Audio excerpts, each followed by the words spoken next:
मुंशी प्रेमचंद की लिखी कहानियों की श्रृंखला में प्रस्तुत है एक और कहानी, कामना तरु। राजा इंद्रनाथ का देहांत हो जाने के बाद कुंवर राजनाथ को शत्रुओं ने चारों ओर से ऐसा दबाया कि उन्हें अपने प्राण लेकर एक पुराने सेवक की शरण में जाना पड़ा, जो एक छोटे से गांव का जागीरदार था। कुंवर स्वभाव से ही शांतिप्रिय, रसिक, हंस खेलकर समय काटने वाले युवक थे। रणक्षेत्र की अपेक्षा कवित्व के क्षेत्र में अपना चमत्कार दिखाना उन्हें अधिक प्रिय था।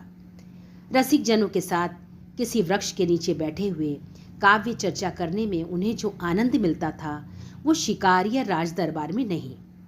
इस पर्वतमालाओं से घिरे हुए गांव में आकर उन्हें जिस शांति और आनंद का अनुभव हुआ, उसके बदले में वो ऐसे कई राज्य त्याग कर सकते थे। ये पर्वतमालाओं की मनोहर छटा, ये नेत्र रंजक हरियाली, ये जल प्रवाह की मधुर वीणा, ये पक्षियों की मीठी बोलियां, ये मृग शावकों की छलांगे, ये बछड़ों की कुलेलें, ये ग्राम निवासियों की बालोचित सरलता, ये रमणियों की संकोच में चपलता, ये सभी बातें उनके लिए नई थी। पर इन सबों से बढ़कर जो वस्तु उनको आकर्षित करती थी, वो जागीरदार की युवती कन्या चंदा थी। चंदा घर का सारा कामकाज आप ही करती थी। उसको माता की गोद में खेलना नसीब ही ना हुआ था। पिता की सेवा में ही रत रहती। उसका विवाह इसी साल होने वाला था कि इसी बीच में कुंवर जी ने आकर उसके जीवन में नवीन भावनाओं और आशाओं को अंकुरित कर दिया। उसने अपने पति का जो चित्र मन में खींच रखा था, वही मानो रूप धारण करके उसके सम्मुख आ गया। कुंवर की आदर्श रमणी भी चंदा ही के रूप में अवतरित हो गई। लेकिन कुंवर समझते थे, मेरे ऐसे भाग्य कहाँ। चंदा भी समझती थी, कहाँ ये और कहाँ मैं। दोपहर का समय था और जेठ का महीना। खपरेल का घर भट्टी की भांति तपने लगा। खस की टट्टियों और तहखानों में रहने वाले राजकुमार का चित्त गर्मी से इतना बेचैन हुआ कि वो बाहर निकल आए और सामने के बाग में जाकर एक घने वृक्ष की छांव में बैठ गए। सहसा उन्होंने देखा, चंदा नदी से जल की गागर लिए चली आ रही है। नीचे जलती हुई रेत थी, ऊपर जलता हुआ सूर्य। लू से देह झुलसी जाती थी। कदाचित इस समय प्यास से तड़पते हुए आदमी की भी नदी तक जाने की हिम्मत न पड़ती। चंदा क्यों पानी लेने गई थी? घर में पानी भरा हुआ है। फिर इस समय वो क्यों पानी लेने निकली? कुंवर दौड़कर उसके पास पहुंचे और उसके हाथ से गागर छीन लेने की चेष्टा करते हुए बोले, मुझे दे दो और भागकर छांव में चली जाओ। इस समय पानी का क्या काम था? चंदा ने गागर न छोड़ी। सिर से खिसका हुआ आंचल संभाल कर बोली, तुम इस समय कैसे आ गए? शायद मारे गर्मी के अंदर न रह सके। कुंवर, मुझे दे दो, नहीं तो मैं छीन लूंगा। चंदा ने मुस्कुरा कर कहा, राजकुमारों को गागर लेकर चलना शोभा नहीं देता। कुंवर ने गागर का मुंह पकड़कर कहा, इस अपराध का बहुत दंड सह चुका हूं। चंदा, अब तो अपने को राजकुमार कहने में भी लज्जा आती है। चंदा, देखो, धूप में खुद हैरान होते हो और मुझे भी हैरान करते हो। गागर छोड़ दो। सच कहती हूं, पूजा का जल है। कुंवर, क्या मेरे ले जाने से पूजा का जल अपवित्र हो जाएगा? चंदा, अच्छा भाई, नहीं मानते तो तुम ही ले चलो। हाँ, नहीं तो। कुंवर गागर लेकर आगे आगे चले। चंदा पीछे हो ली। बगीचे में पहुंचे तो चंदा एक छोटे से पौधे के पास रुक कर बोली, इसी देवता की पूजा करनी है, गागर रख दो। कुंवर ने आश्चर्य से पूछा, यहाँ कौन देवता है चंदा? मुझे तो नजर नहीं आता। चंदा ने पौधों को सींचते हुए कहा, यही तो मेरा देवता है। पानी पीकर पौधों की मुरझाई हुई पत्तियां हरी हो गई, मानो उनकी आंखें खुल गई हों। कुंवर ने पूछा, ये पौधा क्या तुमने लगाया चंदा? चंदा ने पौधों को एक सीधी लकड़ी से बांधते हुए कहा, हाँ, उसी दिन तो जब तुम यहाँ आए। यहाँ पहले मेरी गुड़िया का घरौंदा था। मैंने गुड़िया पर छां करने के लिए अमोला लगा दिया था। फिर मुझे इसकी याद नहीं रही, घर के काम धंधों में भूल गई। जिस दिन तुम यहाँ आए, मुझे न जाने क्यों इस पौधे की याद आ गई। मैंने आकर देखा तो सूख गया था। मैंने तुरंत पानी लाकर इसे सींचा तो कुछ ताज़ा ताज़ा होने लगा। तब से इसे सींचती हूँ। देखो कितना हरा भरा हो गया है। ये कहते कहते उसने सिर उठाकर कुंवर की ओर ताकते हुए कहा, और सब काम भूल जाऊं, पर इस पौधे को पानी देना नहीं भूलती। तुम ही इसके प्राणदाता हो, तुम ही ने आकर इसे जिला दिया, नहीं तो बेचारा सूख गया होता। ये तुम्हारे शुभागमन का स्मृति चिन्ह है। जरा इसे देखो, मालूम होता है हंस रहा है। मुझे तो जान पड़ता है कि ये मुझसे बोलता है। सच कहती हूं, कभी ये रोता है, कभी हंसता है, कभी रूठता है। आज तुम्हारा लाया हुआ पानी पीकर फूला नहीं समाता। एक एक पत्ता तुम्हें धन्यवाद दे रहा है। कुंवर को ऐसा जान पड़ा मानो वो पौधा कोई नन्हा सा क्रीड़ाशील बालक है। जैसे चुंबन से प्रसन्न होकर बालक गोद में चढ़ने के लिए दोनों हाथ फैला देता है, उसी भांति ये पौधा भी हाथ फैलाए जान पड़ा। उसके एक एक अणु में चंदा का प्रेम झलक रहा था। चंदा के घर में खेती के सभी औजार थे। कुंवर एक फावड़ा उठा लाए और पौधे का एक थाला बनाकर चारों ओर ऊंची मेड़ उठा दी। फिर खुरपी लेकर अंदर की मिट्टी को कोड़ दिया। पौधा और भी लहलहा उठा। चंदा बोली, कुछ सुनते हो, ये क्या कह रहा है? कुंवर ने मुस्कुराकर कहा, हाँ, कहता है अम्मा की गोद में बैठूंगा। चंदा, नहीं, कह रहा है इतना प्रेम करके फिर भूल न जाना। मगर कुंवर को अभी राजपुत्र होने का दंड भोगना बाकी था। शत्रुओं को न जाने कैसे उनकी टोह मिल गई। इधर तो हित चिंतकों के आग्रह से विवश होकर बूढ़ा कुबेर सिंह चंदा और कुंवर के विवाह की तैयारियां कर रहा था। उधर शत्रुओं का एक दल सिर पर आ पहुंचा। कुंवर ने उस पौधे के आसपास फूल पत्ते लगाकर एक फुलवारी सी बना दी। पौधों को सींचना अब उनका काम था। प्रातःकाल वो कंधों पर कांवर रखे नदी से पानी ला रहे थे कि 10-12 आदमियों ने उन्हें रास्ते में घेर लिया। कुबेर सिंह तलवार लेकर दौड़ा, लेकिन शत्रुओं ने उसे मार गिराया। अकेला अस्त्रहीन कुंवर क्या करता? कंधों पर कांवर रखे हुए बोला, अब क्यों मेरे पीछे पड़े हो भाई? मैंने तो सब कुछ छोड़ दिया। सरदार बोला, हमें आपको पकड़ ले जाने का हुक्म है। तुम्हारा स्वामी मुझे इस दशा में भी नहीं देख सकता। खैर, अगर धर्म समझो तो कुबेर सिंह की तलवार मुझे दे दो। अपनी स्वाधीनता के लिए लड़कर प्राण दूं। इसका उत्तर यही मिला कि सिपाहियों ने कुंवर को पकड़कर मुश्कें कस दी और उन्हें एक घोड़े पर बिठाकर घोड़े को भगा दिया। कांवर वहीं पड़ी रह गई। उसी समय चंदा घर से निकली, देखा कांवर पड़ी हुई है और कुंवर को लोग घोड़े पर बिठाए जा रहे हैं। चोट खाए हुए पक्षी की भांति वो कई कदम दौड़ी, फिर गिर पड़ी। उसकी आंखों में अंधेरा छा गया। सहसा उसकी दृष्टि पिता की लाश पर पड़ी। वो घबरा कर उठी और लाश के पास जा पहुंची। कुबेर अभी मरा न था, प्राण आंखों में अटके हुए थे। चंदा को देखते ही क्षीण स्वर में बोला, बेटी। कुंवर, इसकी आगे वो कुछ न कह सका। प्राण निकल गए, पर इस शब्द कुंवर ने उसका आशय प्रकट कर दिया। 20 वर्ष बीत गए, कुंवर कैद से न छूट सके। ये एक पहाड़ी किला है। जहाँ तक निगाह जाती पहाड़ियाँ ही नजर आती। किले में उन्हें कोई कष्ट न था। नौकर चाकर, भोजन, वस्त्र, सैर, शिकार, किसी बात की कमी न थी। पर उस वियोगाग्नि को कौन शांत करता जो नित्य कुंवर के हृदय में जला करती थी। जीवन में अब उनके लिए कोई आशा न थी, कोई प्रकाश न था। अगर कोई इच्छा थी तो यही कि एक बार उस प्रेम तीर्थ की यात्रा कर लें, जहाँ उन्हें वो सब कुछ मिला जो मनुष्य को मिल सकता है। हाँ, उनके मन में एकमात्र यही अभिलाषा थी कि उन पवित्र स्मृतियों से रंजित भूमि के दर्शन करके जीवन का उसी नदी के तट पर अंत कर दें। वही नदी का किनारा, वही वृक्ष का कुंज, वही चंदा का छोटा सा सुंदर घर उनकी आंखों में फिरा करता। और वो पौधा जिसे उन दोनों ने मिलकर सींचा था, उसमें तो मानो उसके प्राण ही बसते थे। क्या वो दिन भी आएगा जब वो उस पौधे को हरी हरी पत्तियों से लदा हुआ देखेगा? कौन जाने वो अब है या सूख गया। कौन अब उसको सींचता होगा? चंदा इतने दिनों अविवाहित थोड़े ही बैठी होगी। ऐसा संभव भी तो नहीं। उसे अब मेरी सुध भी ना होगी। हाँ, शायद कभी अपने घर की याद खींच लाती हो तो पौधों को देखकर उसे मेरी याद आ जाती हो। मुझ जैसे अभागे के लिए इससे अधिक वो और कर ही क्या सकती है। उस भूमि को एक बार देखने के लिए वो अपना जीवन दे सकता था, पर यह अभिलाषा पूरी ना होती थी। आह, एक युग बीत गया। शोक और नैराश्य ने उठती जवानी को कुचल दिया। न आंखों में ज्योति रही, न पैरों में शक्ति। जीवन क्या था? एक दुखदायी स्वप्न था। उस सघन अंधकार में उसे कुछ न सूझता था। बस जीवन का आधार एक अभिलाषा थी, एक सुखद स्वप्न जो जीवन में न जाने कब उसने देखा था। एक बार फिर वही स्वप्न देखना चाहता था। फिर उसकी अभिलाषाओं का अंत हो जाएगा, उसे कोई इच्छा न रहेगी। सारा अनंत भविष्य, सारी अनंत चिंताएं इसी एक स्वप्न में लीन हो जाती थी। उसके रक्षकों को अब उसकी ओर से कोई शंका न थी। उन्हें उस पर दया आती थी।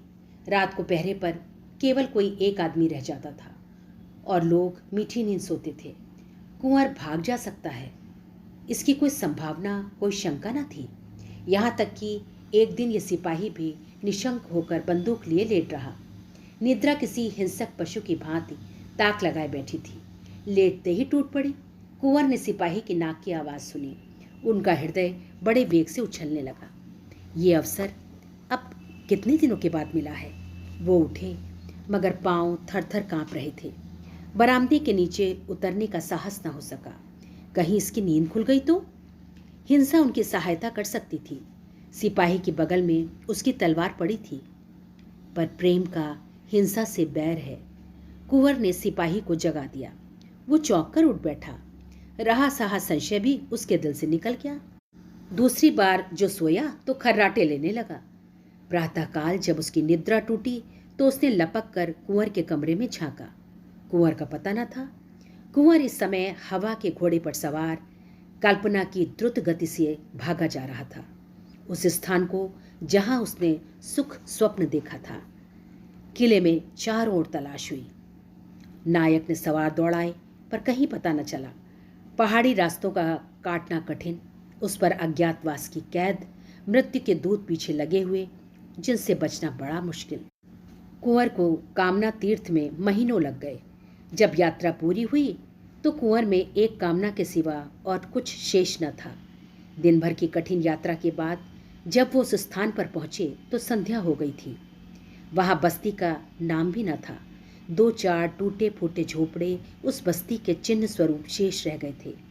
वो झोपड़ा जिसमें कभी प्रेम का प्रकाश था, जिसके नीचे उन्होंने जीवन के सुखमय दिन काटे थे, जो उनकी कामनाओं का आगार और उपासना का मंदिर था, अब उनकी अभिलाषाओं की भांति भग्न हो गया था। झोपड़े की भग्नावस्था मूक भाषा में अपनी करुण कथा सुना रही थी। कुंवर उसे देखते ही चंदा चंदा पुकारते हुए दौड़े। उन्होंने उस रज को माथे पर मला, मानो किसी देवता की विभूति हो, और उसकी टूटी हुई दीवारों से चिमट कर बड़ी देर तक रोते रहे। हाय रे अभिलाषा! वो रोने के लिए ही इतनी दूर से आए थे। रोने की अभिलाषा इतने दिनों से उन्हें विकल कर रही थी, पर इस रुंदन में कितना स्वर्गीय आनंद था। क्या समस्त संसार का सुख इन आंसुओं की तुलना कर सकता था? तब वो झोपड़े से निकले। सामने मैदान में एक वृक्ष हरे हरे नवीन पल्लवों को गोद में लिए मानो उनका स्वागत करने खड़ा था। ये वो पौधा है जिसे आज से 20 वर्ष पहले दोनों ने आरोपित किया था। कुंवर उन्मत्ता की भांति दौड़े और जाकर उस वृक्ष से लिपट गए, मानो कोई पिता अपने मात्रहीन पुत्र को छाती से लगाए हुए हो। ये उसी प्रेम की निशानी है, उसी अक्षय प्रेम की जो इतने दिनों के बाद आज इतना विशाल हो गया है। कुंवर का हृदय ऐसे हो उठा मानो इस वृक्ष को अपने अंदर रख लेगा, जिसमें उसे हवा का भी झोंका न लगे। उसके एक एक पल्लव पर चंदा की स्मृति बैठी हुई थी। पक्षियों का इतना रम्य संगीत क्या कभी उन्होंने सुना था? उनके हाथों में दम न था। सारी देह भूख प्यास और थकान से शिथिल हो रही थी, पर वो उस वृक्ष पर चढ़ गए। इतनी फुर्ती से चढ़े कि बंदर भी न चढ़ता। सबसे ऊंची फुनके पर बैठकर उन्होंने चारों ओर गर्वपूर्ण दृष्टि डाली। यही उनकी कामनाओं का स्वर्ग था। सारा दृश्य चंदामय हो रहा था। दूर की नीली पर्वत श्रेणियों पर चंदा बैठी गा रही थी। आकाश में तैरने वाली लालिमामयी नौकाओं पर चंदा ही उड़ी जाती थी। सूर्य की श्वेत पीत प्रकाश की रेखाओं पर चंदा ही बैठी हंस रही थी। कुंवर के मन में आया, पक्षी होता तो इन्हीं डालियों पर बैठा हुआ जीवन के दिन पूरे करता। जब अंधेरा हो गया तो कुंवर नीचे उतरे और उसी वृक्ष के नीचे थोड़ी सी भूमि झाड़कर पत्तियों की शैया बनाई और लेटे। यही उनके जीवन का स्वर्ण स्वप्न था। आह, यही वैराग्य! अब वो इस वृक्ष की शरण छोड़कर कहीं न जाएंगे। दिल्ली के तख्त के लिए भी वो इस आश्रम को न छोड़ेंगे। उसी स्निग्ध अमल चांदनी में सहसा एक पक्षी आकर उस वृक्ष पर बैठा और दर्द में डूबे हुए स्वरों में गाने लगा। ऐसा जान पड़ा मानो वो वृक्ष सिर धुन रहा हो। वो नीरव रात्रि उस वेदनामय संगीत से हिल उठी। कुंवर का हृदय इस तरह ऐंठने लगा मानो वो फट जाएगा। स्वर में करुणा और वियोग के तीर से भरे हुए थे। आह पक्षी, तेरा भी जोड़ा अवश्य बिछुड़ गया है, नहीं तो तेरे राग में इतनी व्यथा, इतना विषाद, इतना रुदन कहाँ से आता। कुंवर के हृदय के टुकड़े हुए जाते थे। एक एक स्वर तीर की भांति दिल को छेदे डालता था। वो बैठे न रह सके, उठकर आत्मविस्मृति की दशा में दौड़े और झोपड़े में गए। वहां से फिर वृक्ष के नीचे आए। उस पक्षी को कैसे पाएं, कहीं दिखाई नहीं देता। पक्षी का गाना बंद हुआ तो कुंवर को नींद आ गई। उन्हें स्वप्न में ऐसा जान पड़ा कि वही पक्षी उनके समीप आया। कुंवर ने ध्यान से देखा तो वो पक्षी न था, चंदा थी। हाँ, प्रत्यक्ष चंदा थी। कुंवर ने पूछा, चंदा, ये पक्षी यहाँ कहाँ? चंदा ने कहा, मैं ही तो वो पक्षी हूँ। कुंवर, तुम पक्षी हो? क्या तुम गा रही थी? चंदा, हाँ प्रीतम, मैं ही गा रही थी। इसी तरह रोते रोते एक युग बीत गया। कुंवर, तुम्हारा घोंसला कहाँ है? चंदा, उसी झोपड़े में जहाँ तुम्हारी खाट थी। उसी खाट के बांध से मैंने अपना घोंसला बनाया है। कुंवर, और तुम्हारा जोड़ा कहाँ है? चंदा, मैं अकेली हूँ। चंदा को अपने प्रीतम के स्मरण करने में, उसके लिए रोने में जो सुख है वो जोड़े में नहीं। मैं इसी तरह अकेली रहूंगी और अकेली मरूंगी। कुंवर, मैं क्या पक्षी नहीं हो सकता? चंदा चली गई। कुंवर की नींद खुल गई। उषा की लालिमा आकाश पर छाई हुई थी और वो चिड़िया कुंवर की शैया के समीप एक डाल पर बैठी चहक रही थी।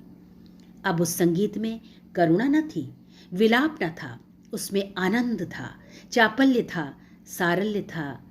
वो वियोग का करुण क्रंदन नहीं, मिलन का मधुर संगीत था। कुंवर सोचने लगे, इस स्वप्न का क्या रहस्य है। कुंवर ने शैया से उठते ही एक झाड़ू बनाई और झोपड़े को साफ करने लगे। उनके जीते जी उसकी ये भग्न दशा नहीं रह सकती। वो इसकी दीवारें उठाएंगे, इस पर छप्पर डालेंगे, इसे लीपेंगे। इसमें उनकी चंदा की स्मृति वास करती है। झोपड़े के एक कोने में एक कांवर रखी हुई थी, जिस पर पानी ला कर वो इस वृक्ष को सींचते थे। उन्होंने कांवर उठा ली और पानी लाने चले। 2 दिन से कुछ भोजन न किया था। रात को भूख लगी हुई थी, पर इस समय भोजन की बिल्कुल इच्छा न थी।